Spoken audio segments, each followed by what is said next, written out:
back live with Andrew Bolt with the Bolt Report. I'll say it again, identity politics, the poison of our times. The new racism even. I'll give you another example tonight. The Horn Prize, worth $15,000, is sponsored by left-wing property developer Maury Schwartz, and it goes to what his judges claim is the best in-depth reportage on contemporary Australia. The problem this year is this guy, Eric Jensen, the fashionably left-wing editor-in-chief of Schwartz's publishing arm, who banned any writing that purports to represent the experiences of those in any minority community, of which the writer is not a member. What that means is that if you weren't an Aborigine, you couldn't write about Aboriginal experiences. If you weren't gay, you couldn't write about gays, and so on.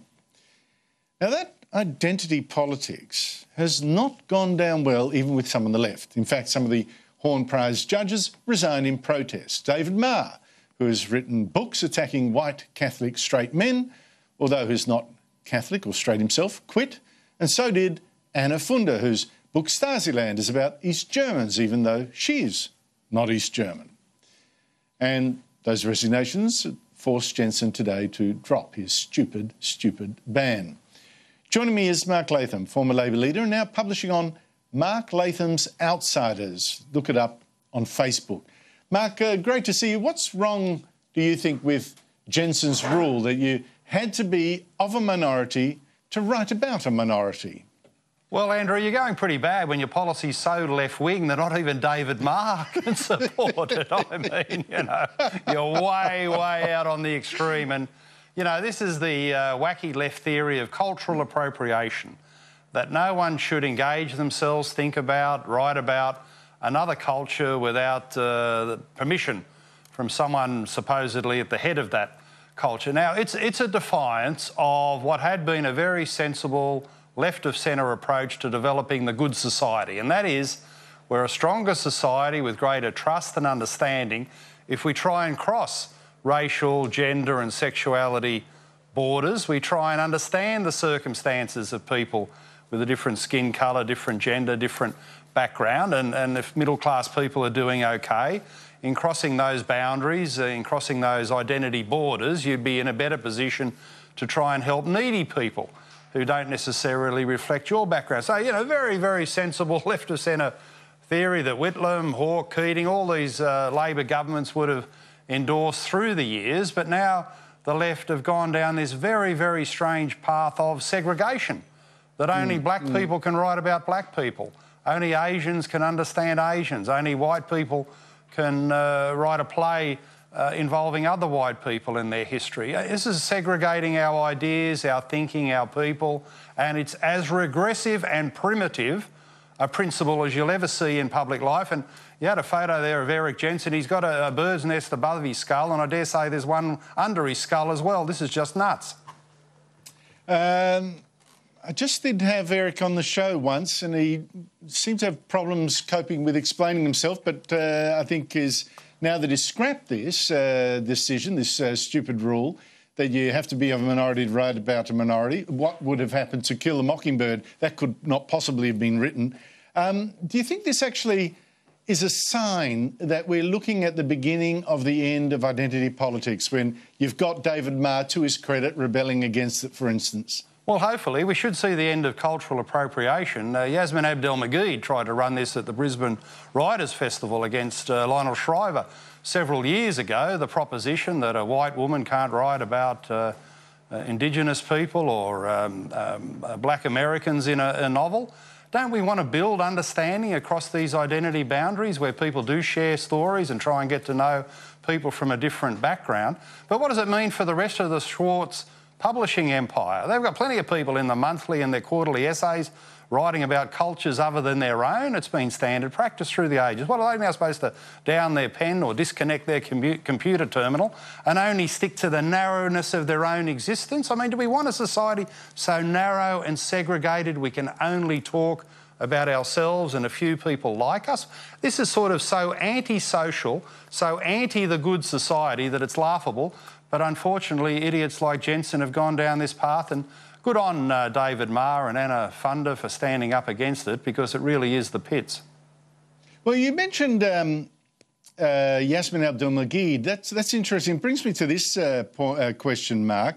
Now, under Michelle Guthrie, we saw this identity politics. I mentioned that at the top of the show, pushing people with different accents and colours, but not with different views that weren't of the left. And under that policy, the ABC hired Yasmin Abdel-Magied as host of Australia-wide, despite her having almost zero professional experience. Here is how the host of the ABC's own Media Watch summed up her hiring. Abdel-Magied presents a roundup of ABC News on Saturday morning. She's also appeared as a guest on Q&A and The Drum. And she partly owes those roles to being Muslim, black and a woman. See, Mark, I just wonder, am I reaching for straws here? But if the ABC's getting sick of identity politics, David Marr's getting sick of it, maybe we're just winning after all. I mean, you used to come on this show years back laughing at this. Maybe, finally, you're winning. Well, let's look at the sacking of Michelle Guthrie in that light, because in some part she was appointed because she was a woman with an Asian background. And it's just a recurring lesson in public life, in fact, any part of life, that nothing beats merit and ability. We used to be taught in the 70s and 80s, I heard this from Gough Whitlam, it was certainly the Labor orthodoxy, you should look through and ignore skin colour and gender and sexuality and judge everyone on their individual merit and ability. And we've seen this at AMP with the financial scandals, stacking the board with women, didn't take them anywhere.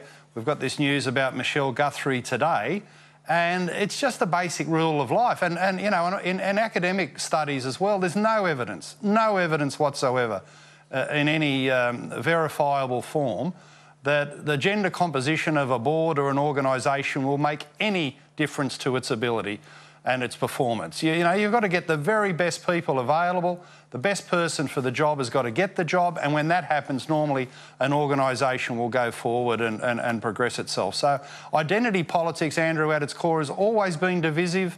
It's always been primitive.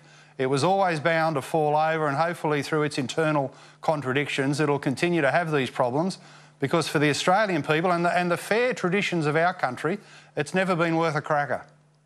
No, that's true. And I just wonder whether, just in a purely mechanical sense, we've come to a sort of turning point as well, because I can't believe that the next ABC boss is going to be pushing as hard as Michelle Guthrie did for more accents and different skin colours on the ABC, and to the expense of their ratings.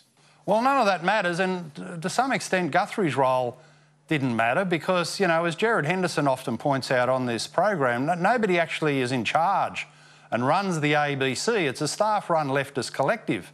And through the years, no matter who sits in the chair of the managing director, it hasn't made much difference to the performance of the organisation, and it's gone further and further to the left.